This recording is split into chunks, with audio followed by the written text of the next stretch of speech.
What it is, guys, it is your boy Blastphamoushd, and if there's something that you guys have been trying to get me to do for the longest time, it's listen to deep web stories. I've taken it upon myself to find the deep web stories that apparently have actually freaking happened.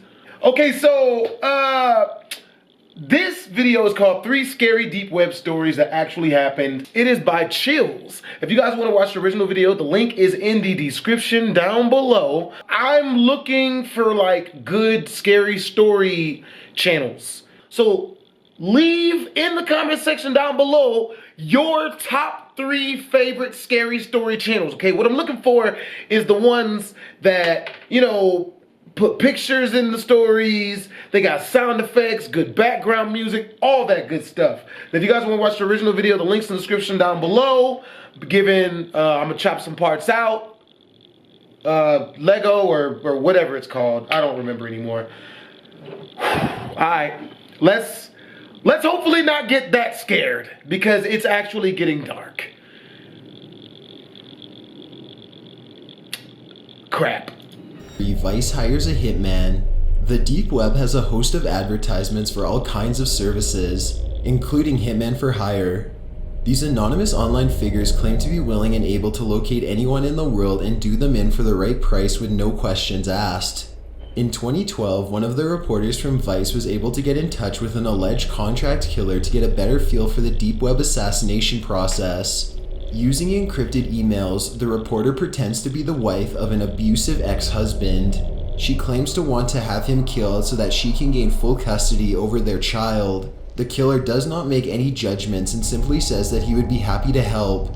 He asks for money up front using bitcoins, which is the anonymous deep web currency of choice. Once a proper price is negotiated, the hitman next asks for a photograph of the target and the last known address. They talk about special requirements, which is a code word for either torture or any special circumstances under which the victim is supposed to die. Well, if you gotta kill somebody, why you gotta torture them too? Dang. I don't want to say that's a female thing. No, I'm definitely not gonna say that, man, because Lord knows there's some people we men would like to torture. The hitman says he can get results within 2 weeks. Vice decides to end the conversation then and there. Fortunately, the reporter used a picture of a deceased family member along with a fake address, so no one could really be harmed. They never did find out who they were speaking to. This report is just one of the many hitman services the deep web supposedly offers. Unfriendly Solution was another alleged hitman organization that was run by someone who claims to have been a hitman for 7 years.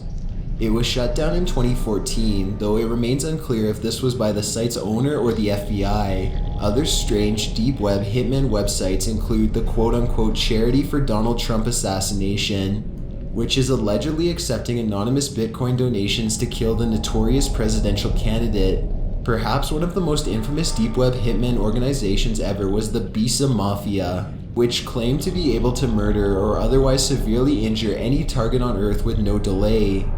When the website was recently hacked, 38 different customers and 3,000 personal messages from a professional-sounding company were leaked to the public. One of the messages from a customer requests that the target gets beat up badly so there will be no bruises and some blood, but don't do anything else.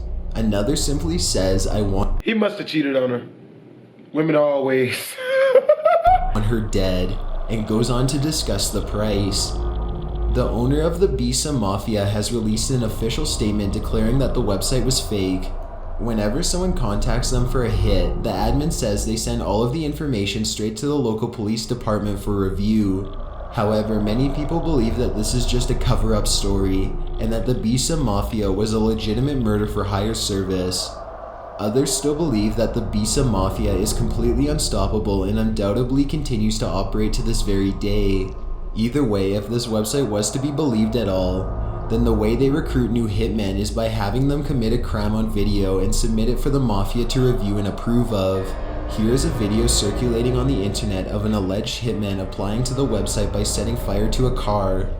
The note in the beginning gives the website's address and some other information.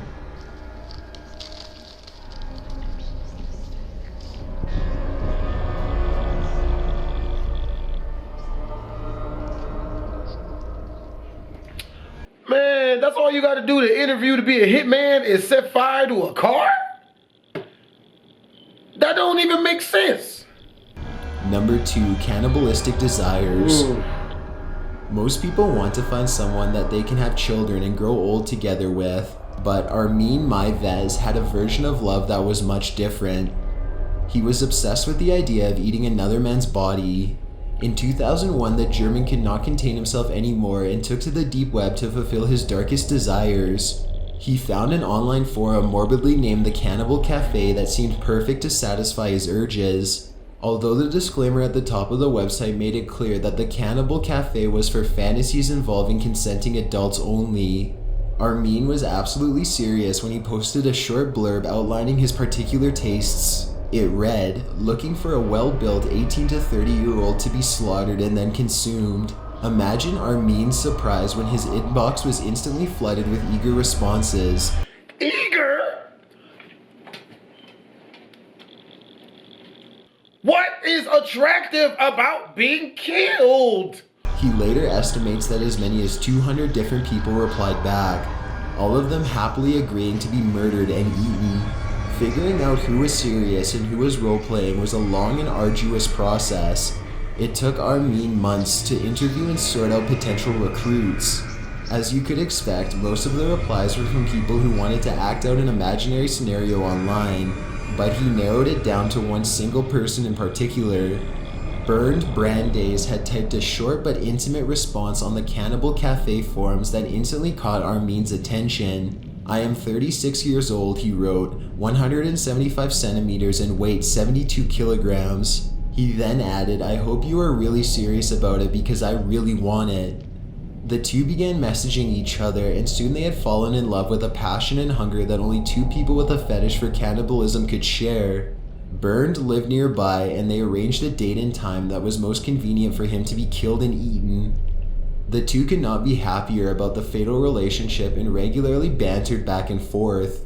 On the day before their date, Bernd wrote, quote unquote, "I'll bring myself for breakfast," at which point Armin replied, "I'll have an appetite, rely on it." Bernd arrived at Armin's farmland estate and entered a soundproofed slaughter room. Here they discussed a mutual interest in computers while smoking cigarettes and drinking coffee. It was as if they were old friends and nothing out of the ordinary was about to happen. Bernd suddenly began to have a change of heart and wanted to leave. He was persuaded at the last minute by his cannibal lover to stay. They had physical relations with each other, and then Bernd chased 20 sleeping pills with half a bottle of liquor and prepared to die. He passed out a short time later. Armin put Bernd in a bathtub. He set up a camera and recorded every last moment as he calmly removed Bernd's genitals and fried them to eat. He then read a Star Trek novel as he waited for Bernd to die in the bathtub, checking his friend's vital signs every 15 minutes to see if he had finally passed. When hours had passed by, he grew tired of waiting and stabbed his lover in the neck to hurry things up. Then he chopped him into pieces to save for later. Oh, and he buried the head in his garden too. Armin later recounted to authorities in detail how he prepared for his first act of cannibalism. First, he decorated the table with the nicest candles that he could find to set the right kind of mood. Then, he bit into a cut of rump steak that had been taken directly from Bernd's back. He described the taste of Bernd to authorities as pork, yet much stronger. It was a taste he had yearned for over 40 years to taste. He had first thought of eating someone when he was a small child. Psychologists say that Armin and others like him sexualized cannibalism as a way to keep people in his life forever. As a child, Armin was abandoned by his entire family at a young age and grew very bitter as a result. This was around the time that he began to think about eating people for the very first time at just 8 years old. To put it very simply, eating people was Armin's way of making sure that he could never be left by them again. You would think that Armin would have been satisfied for a while after this encounter, but he was not done yet at all. If you kill someone, then they're gone forever now. That defeats the whole purpose. Emboldened by the relative ease of his recent kill, he quickly went back to the deep web to find more people to devour. Unsurprisingly, he eventually creeped out enough people with his confessions that one person alerted the authorities. and explained to them that a man was going around openly admitting to murder and cannibalism online. When police traveled to Armin's farmhouse to investigate further, they could find nothing out of the ordinary at first. It seemed like he was going to get away with his crime. When they looked at his freezer, however, they saw that it had a false bottom. Underneath, there was a weird-looking meat inside. At first, Armin said that this was from a wild pig he had killed and slaughtered, but they quickly determined that this was human flesh. Bern had been frozen and was being saved for later. At his trial, Armin said the only thing that he was guilty of was giving Bern a nice death. In fact, since they were both consenting to do this, Armin argued that no murder had taken place at all. This was a mercy killing instead, his lawyers argued. They had Bern on tape giving consent to be killed right up until the very last minute. His victim, if he could be called that, appeared at ease the entire time. A judge reluctantly agreed that this was technically not murder under the current laws, but rather simply a case where two lunatics accidentally discovered each other and followed through with a sick plan. Still, Armin was sentenced to a mere 8.5 years in prison at first. Later, he was put on a retrial and given a life sentence. Although this story happened 15 years ago, there are still plenty of websites centered around cannibalism. Some of them are how-to guides for preparing bodies to eat, and others offer advice for disposing of non-edible parts. Only one can imagine how many people actually put the advice to good use, and how many more Armins there are out there in the deep web looking to meet their burned. One last thing, in an ironic twist, news outlets have since reported that the cannibal has allegedly gone vegetarian. Number 1. What? I don't even think those stories are scary. They just are creepy as all living shit. Eating people and then telling people you killed and ate someone. That is complete opposite of what anyone should do in that situation. But yo, hope you guys enjoyed the video. If you guys did, make sure to comment, like, and subscribe. Of course, as usual, we left the last story out, so if you guys want to watch the original, if you guys want to watch the whole story, then you have to go to the link in the description down below. I'll make sure to actually put it this time, because usually I be forgetting. But yo, it's your boy Blastphamoushd. Twisms.